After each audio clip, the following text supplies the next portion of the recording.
আসসালামু আলাইকুম ওরহমতুল্লাহি ওবরাকাতু। ফারুকিস অ্যাগ্রো লিমিটেড থেকে আজকে নতুন একটি প্রতিবেদন নিয়ে আপনাদের সামনে হাজির হয়েছি।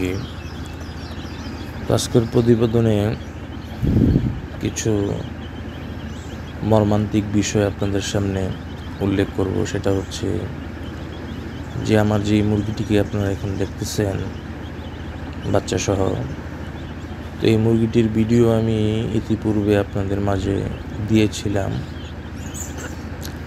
এবং তাকে 15টি ডিম দিয়ে তাকে উমে দেওয়া হয়েছিল এবং সে আলহামদুলিল্লাহ 15টি ডিম নিয়েই বাচ্চা নিয়েই সে আবার উঠে এসেছে। তেমত অবস্থায় আমি কিছুদিন এই মুরগিগুলোকে আবার পলো দিয়ে বা খাঁচা দিয়ে এগুলো দিয়ে আমি ডেকে রেখেছিলাম মুরগির বাচ্চাগুলোকে, যাতে করে মুরগির মা এই বাচ্চাগুলোকে সঠিকভাবে দিয়ে একটু সবল করে বড় করতে পারে সে সুবাদে। কিন্তু আমরা যেহেতু মুক্ত পরিবেশে মুরগি পালতেছি, তো সেই জন্য আমরা অনেক ক্ষয়ক্ষতিরও সম্মুখীন হচ্ছি। যেমনটি ধরুন, এই যে মনে করেন আমার এই মুরগিটি 15টি বাচ্চা নিয়ে উঠেছিল, এখন 10টি বাচ্চা আছে। 5টি বাচ্চা তার বেজি, আমাদের এখানে আর কি বেজির উৎপাত রয়েছে, যে মুরগি যেখানে খাবার খাচ্ছে ঘুরে ঘুরে এই আশপাশে বেজি আছে।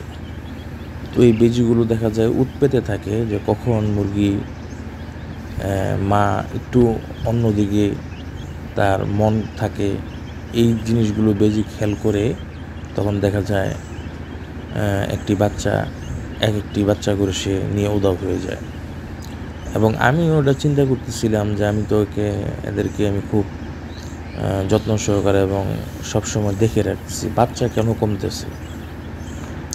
কারণ চিলেও এখানে আসতেছে না, কুকুরও আমি দেখতেছি আমার এই মুরগির আশপাশে আসতেছে না, অথবা বিলাইকেও আমি দেখতেছি যে আমার এই মুরগির আশপাশে নাই, কিন্তু তখন আমার বাচ্চা একটা করে কেন কমতেছে?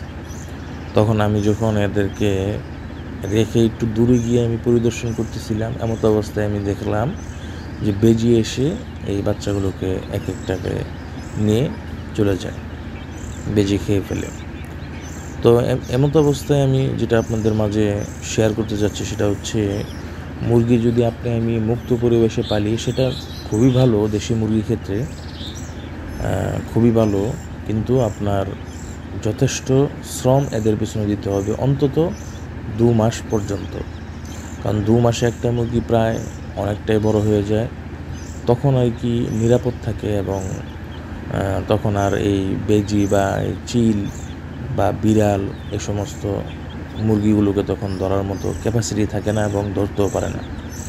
তো সেই হিসেবে 2 মাস খুব যত্ন সহকারে আপনার যদি মুক্ত পরিবেশে এইভাবে ছেড়ে পালেন, তাহলে আপনার খুবই নজরে রাখতে হবে।